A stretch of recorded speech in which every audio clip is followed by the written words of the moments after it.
ಮಂತ್ರಿಗಳಾದ ಬಸವಣ್ಣನವರು ಬೇರೆ, ವಚನಕಾರರು ಕರಣಿಕರೂ ಆದ ಬಸವಣ್ಣನವರು ಬೇರೆ. ಮಂತ್ರಿಗಳಾದ ಬಸವಣ್ಣನವರು ಕಲ್ಯಾಣದಲ್ಲಿ ಇಮ್ಮಡಿ ಜಗದೇಕಮಲ್ಲ ಚಾಳುಕ್ಯ ಚಕ್ರವರ್ತಿ ಅವರಲ್ಲಿ ವೈಭವದಲ್ಲಿ ಕಲ್ಯಾಣದಲ್ಲಿ ಮಂತ್ರಿಗಳಾಗಿದ್ದರು. ಕರಣಿಕರಾದ ವಚನಕಾರ ಬಸವಣ್ಣನವರು ಬಿಜ್ಜಳ ಚಕ್ರವರ್ತಿಯ ಸಿದ್ಧರಸ ಭಂಡಾರಿಯ ಭಂಡಾರದಲ್ಲಿ ಕರಣಿಕರಾಗಿ ಕಾರ್ಯನಿರ್ವಹಣೆ ಮಾಡುತ್ತಿದ್ದರು. ಬಹುಶಃ ಅಣ್ಣಿಗೇರಿಯಲ್ಲಿ ಇದ್ದರು. ಸಿದ್ಧರಸ ಭಂಡಾರಿಗಳು ಬಿಜ್ಜಳ ಚಕ್ರವರ್ತಿಯ ಆಳ್ವಿಕೆಯು ಕಲ್ಯಾಣಕ್ಕೆ ಬರುವ ವರವಿಗೆ ಬೆಳ್ವಲನಾಡು ಅಣ್ಣಿಗೇರಿ ರಾಜಧಾನಿಯಲ್ಲಿಯೇ ಇದ್ದರು.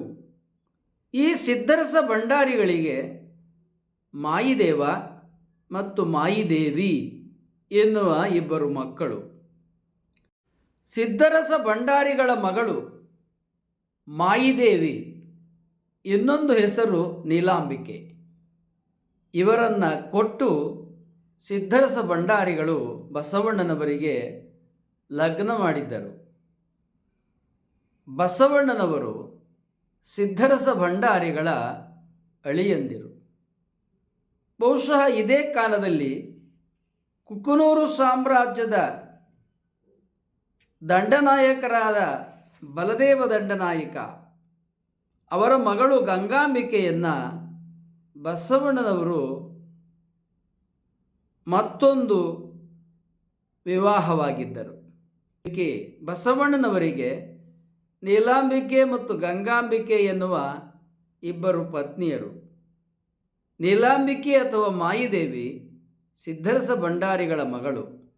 ಗಂಗಾಂಬಿಕೆ ಕುಕನೂರು ಸಾಮ್ರಾಜ್ಯದ ಮಹಾದಂಡನಾಯಕನಾದ ಬಲದೇವರಸರ ಮಗಳು. ಬಸವಣ್ಣನವರಿಗೆ ನೀಲಾಂಬಿಕೆಯಲ್ಲಿ ಒಬ್ಬ ಮಗನು, ಗಂಗಾಂಬಿಕೆಯಲ್ಲಿ ಒಬ್ಬ ಮಗನು ಜನನವಾದರು. ನೀಲಾಂಬಿಕೆಯ ಮಗನಿಗೆ ಚಿಕ್ಕ ಸಿದ್ಧರಸ ಎಂಬುದಾಗಿ, ಗಂಗಾಂಬಿಕೆಯ ಮಗನಿಗೆ ಬಾಲಸಂಗಯ್ಯ ಎಂಬುದಾಗಿ ನಾಮಕರಣವನ್ನು ಮಾಡಲಾಗಿತ್ತು. ಈ ಇಬ್ಬರೂ ಮಕ್ಕಳು ತಮ್ಮ 16ನೇ ವಯಸ್ಸಿನಲ್ಲಿ 21ನೇ ಶತಮಾನದಲ್ಲಿ ಏನು ಕೋವಿಡ್ ಬಂತಲ್ಲ, ಆ ರೀತಿಯ ಆ ಕಾಲದ ಯಾವುದೋ ವೈರಾಣು ರೋಗದಿಂದ 16ನೇ ವಯಸ್ಸಿನಲ್ಲಿ ಈ ಇಬ್ಬರು ಮಕ್ಕಳು ಕಾಲವಾದರು. ಮಂತ್ರಿ ಬಸವಣ್ಣನವರು ವಿಜಯಪುರ ಜಿಲ್ಲೆಯ ಮನುಗೂಳಿ ಅಂದಿನ ಮಣಿಂಗವಳ್ಳಿಯಲ್ಲಿ ಅವರು ಜನನವನ್ನು ಪಡೆದರು. ವಚನಕಾರ ಬಸವಣ್ಣನವರು ವಿಜಯಪುರ ಜಿಲ್ಲೆಯ ಬಾಗೇವಾಡಿಯಲ್ಲಿ ಜನಿಸಿದರು ಎಂಬುದಾಗಿ ಹರಿಹರ, ಪಾಲ್ಕುರಿಕೆ ಸೋಮನಾಥ, ಭೀಮಕವಿ ಇವರುಗಳು ಬಸವರಾಜ ದೇವರ ರಗಳೆ ಮತ್ತು ಬಸವಪುರಾಣ ಎನ್ನುವ ಕೃತಿಗಳಲ್ಲಿ ದಾಖಲಿಸಿದ್ದಾರೆ. ಮಂತ್ರಿ ಬಸವಣ್ಣನವರ ತಂದೆ ತಾಯಿಗಳು ಚಂದ್ರರಾಜ ಮತ್ತು ಚಂದ್ರಲಾಂಬಿಕೆಯರು. ಅವರು ಕಾಶ್ಯಪ ಗೋತ್ರದವರು. ವಚನಕಾರ ಬಸವಣ್ಣನವರ ತಂದೆ ತಾಯಿಗಳು ಮಾದರಸ ಮಾದಲಾಂಬಿಕೆಯರು. ಇವರು ಕಾಮ್ಯ ಕುಲದವರು, ಎಂದರೆ ಆಂಧ್ರ ಮೂಲದವರು, ಖಮ್ಮಂ ಜಿಲ್ಲೆ. ಮಂತ್ರಿ ಬಸವಣ್ಣನವರು ಶಾಸನ ಹಾಕಿಸಿದ್ದಾರೆ. ಇವರು ಇಮ್ಮಡಿ ಜಗದೇಕಮಲ್ಲ ಕಲ್ಯಾಣದಲ್ಲಿ ಆಳುತ್ತಿದ್ದಾಗ ಆತನ ಮಂತ್ರಿಗಳಾಗಿ ದತ್ತಿ ನೀಡಿದ್ದಾರೆ. ದತ್ತಿ ನೀಡಿದ ವಿವರಗಳು ಬಹಳ ಇವೆ. ವಚನಕಾರ ಬಸವಣ್ಣನವರ ಯಾವ ಶಾಸನಗಳೂ ಇದುವರೆಗೆ ದೊರೆತಿಲ್ಲ. ಅವರು ಸಿದ್ಧರಸ ಭಂಡಾರಿಯಲ್ಲಿ ಕಡೆತನಕ ಕರಣಿಕರಾಗಿಯೇ ಇದ್ದು ತಮ್ಮ 64ನೇ ವಯಸ್ಸಿನಲ್ಲಿ ನಿವೃತ್ತರಾದರು. ಇಬ್ಬರೂ ಬ್ರಾಹ್ಮಣ ಸಮಾಜದಲ್ಲೇ ಜನಿಸಿದವರೇ. ವಚನಕಾರ ಬಸವಣ್ಣ, ಮಂತ್ರಿ ಬಸವಣ್ಣ ಇಬ್ಬರೂ ಬ್ರಾಹ್ಮಣ ಸಮಾಜದಲ್ಲಿ ಜನಿಸಿದವರೇ ಇದ್ದಾರೆ. ಇಬ್ಬರೂ ಒಂದೇ ಕಾಲದಲ್ಲಿ ವಿಜಯಪುರ ಜಿಲ್ಲೆಯಲ್ಲಿ ಸಮಕಾಲೀನರಾಗಿ ಬದುಕಿದ್ದರು. ವಚನಕಾರ ಬಸವಣ್ಣ, ಮಂತ್ರಿ ಬಸವಣ್ಣ ಇಬ್ಬರೂ ಬಿಜಾಪುರ ಜಿಲ್ಲೆಯವರೇ, ಬಸವನ ಬಾಗೇವಾಡಿ ತಾಲ್ಲೂಕಿನವರೇ ಇದ್ದಾರೆ. ಒಬ್ಬರು ಮನುಗೂಳಿಯವರು, ಇನ್ನೊಬ್ಬರು ಕವಿಗಳ ಪ್ರಕಾರ ಬಾಗೇವಾಡಿಯವರು. ಮಂತ್ರಿ ಬಸವಣ್ಣನವರು ಅಗ್ರಹಾರದ ಬ್ರಹ್ಮಪುರಿಯ ಬ್ರಾಹ್ಮಣರು ವೈದಿಕರಿಂದ ಬಹಳ ಗೌರವ ಸನ್ಮಾನವನ್ನು ಪಡೆದವರು. ಅಲ್ಲದೆ ವೈದಿಕ ಸಮಾಜಕ್ಕೆ ಮಂತ್ರಿ ಬಸವಣ್ಣನವರು ದತ್ತಿಗಳನ್ನು ಕೂಡ ನೀಡಿದ್ದಾರೆ.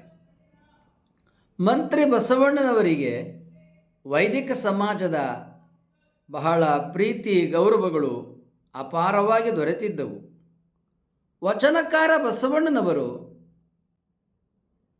ಅಗ್ರಹಾರದ ವೈದಿಕರನ್ನು ಎದುರು ಹಾಕಿಕೊಂಡು ವೈದಿಕರು ಯಜ್ಞ ವಿಧಿಗಳನ್ನು ನಡೆಸುತ್ತಿದ್ದಾಗ ವಿರೋಧಿಸಿದರು.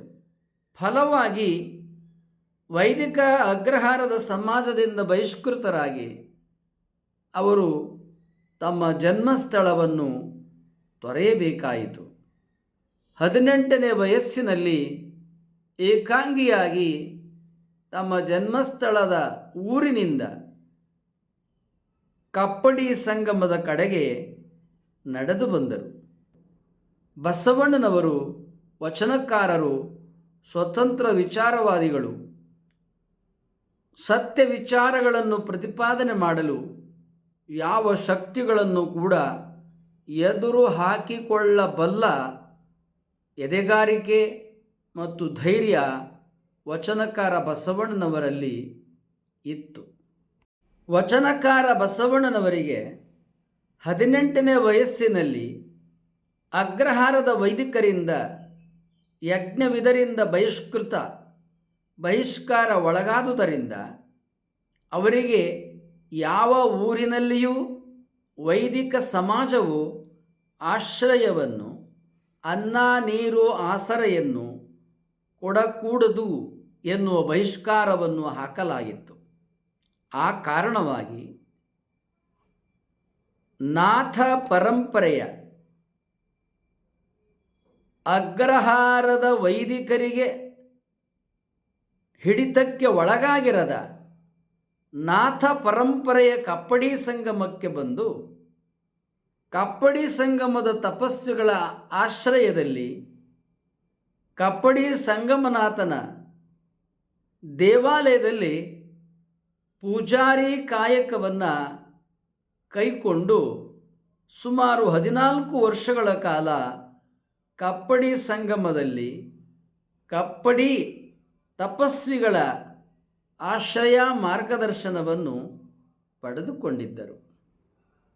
ಹಲ್ಲು ನೋವು, ಹುಳುಕು ಹಲ್ಲು ಒಸಡಿನಲ್ಲಿ ರಕ್ತಸ್ರಾವ ಗುಣವಾಗಲು ಶಿವ ದಂತಕಾಂತಿಯನ್ನು ಉಪಯೋಗಿಸಿರಿ. ನೀವು ನಮಗೆ ಮೌಲಿಕವಾದ ಸಬ್ಸ್ಕ್ರೈಬರ್, ವ್ಯಾಲ್ಯೂಬಲ್ ಸಬ್ಸ್ಕ್ರೈಬರ್. ನೀವು ಆಗಲೇ ಸಬ್ಸ್ಕ್ರೈಬ್ ಮಾಡಿರ್ಬೋದು. ಮಾಡಿಲ್ಲದೆ ಹೋದರೆ ಸಬ್ಸ್ಕ್ರೈಬ್ ಮಾಡಿ, ಲೈಕ್ ಮಾಡಿ. ಅಲ್ಲಿ ಬೆಲ್ ಬಟನ್ ಬರುತ್ತೆ, ಬೆಲ್ ಬಟನನ್ನು ಒತ್ತಿ.